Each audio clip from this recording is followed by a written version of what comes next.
अन हा हो भाऊ VIP उडण खटोला. तर येथे बसायचा असेल तर 7 ते 8 हजार रुपये नगदी मोजून द्यावं लागते. तर आत्तापर्यंत आलो आम्ही 10 ते 12 किलोमीटर न पूर्णपणे आता थकलून भाऊ, पण आता चाललो. अन भाऊ या नदीमध्ये एवढा प्रेशरनं पाणी येते का तिथे माणूस बिनूस गेला तर झाला, त्याला पूर्ण वाहतच घेऊन जाते. अन हा हो भाऊ आमचा दुसऱ्या दिवशीचा व्हिडिओ, कारण ज्या दिवशी आम्ही गेलोन त्या दिवशी आम्हाला 9 वाजले रात्रोचे. मग सकाळी आम्ही गेलोन दर्शनासाठी. आणि हा हो भाऊ स्वर्गचा दरवाजा. साला कधी जिंदगीमध्ये हेलिकॉप्टर नव्हतून पाहिलून भाऊ, फक्त वरतून उडताना पाहिलो होतून. पण त्यालाही आम्ही लाईव्ह पाहून टाकलून, उडतानाही पाहिलून ना आपला लँडिंग होतानाही पाहिलून. बहुत मजा आली साला. मग आम्ही गेलून केदारनाथ मंदिर. खरं सांगतो भाऊ पूर्ण स्वर्ग आहे भाऊ.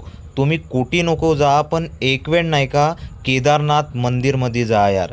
खरंच तुम्हाला पूर्ण जन्नतमध्ये गेल्यासारखं वाटेल. तर हा पाहू शकता मित्रांनो का हा मागच्या साईडनं व्हिडिओ घेतलो मी. तर अर्ध्या पहाडीवर भाऊ तपन आहे ना, अर्ध्या पहाडीवर सावली आहे ना. हा जो गोटा आहे याचा बहुत मोठा इतिहास आहे भाऊ.